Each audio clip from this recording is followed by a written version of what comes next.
I was saved on September 24th. There's been so much going on in my life that set me on the wrong path. I didn't know what to do. The worst started when I went to college. I got into trouble on throughout the year with partying and such. I went into a depression. I was fighting with my parents and grandparents. I got into a huge fight with my 13-year-old sister. I was calling my nana crying for her to get me help, but when the time came, I didn't want it. My uncle passed 3 months ago, and it was because of him that I wanted to break out of depression, because he did. And he did it by giving his all to God. I knew if I wanted to be better in my life and my relationship with my family and start living the way I'm supposed to, I have to give my all to God. So I decided enough was enough. That's what I did on September 24th. Ever since that day, my life has changed drastically. I never want to go back.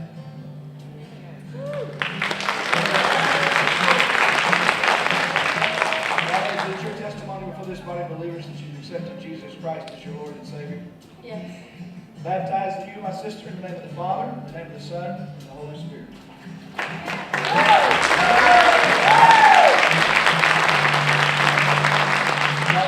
Let you go from here into the world and be salt and light to a dark world. Happy day, you wash my sin away. Oh, happy day, I'll never be the same. Oh, happy day, you wash my sin away. Oh, happy day, I'll never be the same.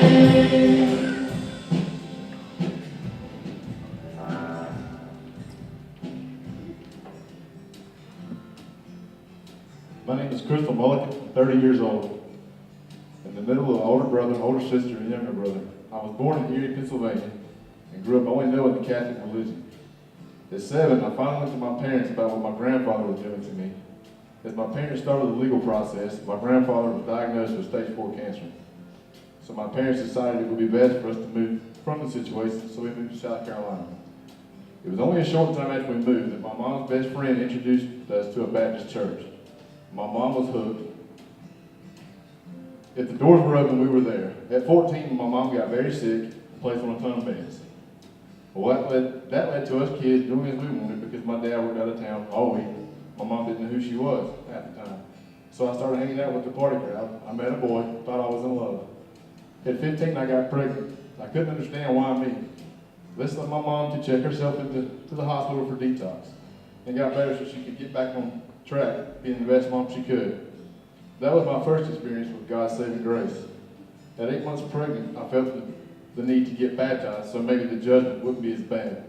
I carried on life just working, school, and going to church when it fit my schedule. I was a good person, stayed out of trouble, and paid taxes. At almost 18, I met my husband TJ, and he swept me off my feet. After I helped him ask me out. After 4 years of dating, we got pregnant.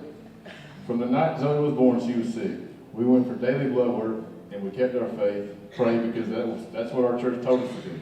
Our family said God was the healer, and He would fix her. At 4 weeks old, we found out Zoe had a liver disorder that caused improper growth of her liver. At 6 weeks old, she had surgery to try and prolong a transplant. That didn't work. I lost it. How could this happen to us? How could God punish me? So we went to USC to find out our next steps of a transplant. And the doctor looked at us and said, only a deceased liver from ages newborn to 21 would work because of the pieces she needed. I was numb. How could a God that I prayed to, a God I served and trusted, ask me to hit my knees and pray for the death of another to save my child? What type of God was that? I screamed out, I hate you, and you are no God to me.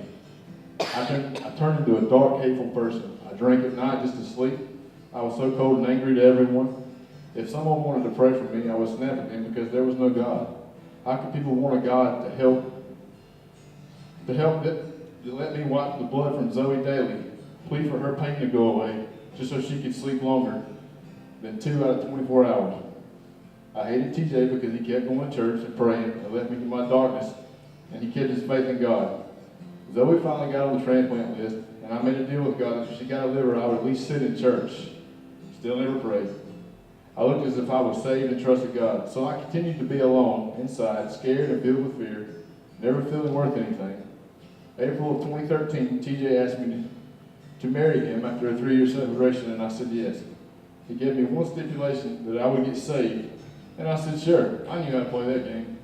October of 2013, after we got back from our honeymoon and settled in as hubby and wife, Shawn preached a sermon on the game lifestyle and how being in a dark, lonely place, I felt something tugging on my heart, and I was like, nope, not today, so I left. I didn't get 2 miles down the road and pulled over and let out such a cry for God's salvation and love. I begged for forgiveness and yelled out for him to lead me and change me. From that moment on, I have a light of grace that shines daily. I know it takes time for God to work on answer prayers. Or answer prayers. I know I have to turn to him for every need in my life. I know I need daily work. I know that each day is a struggle because of the flesh and sin of man. I know my marriage is a gift that requires him as our foundation. I face daily battles, big and small, but each is the same to my Father. I can only get through each day reading his word and placing each fear or challenge at his altar and follow his will. I let faith guide me with the light of my salvation. Amen. This is a good testimony before this body of believers that you accept Jesus Christ as your Lord and Savior. Yes. I baptize you, my sister, in the name of the Father, and of the Son, and the Holy Spirit. Amen.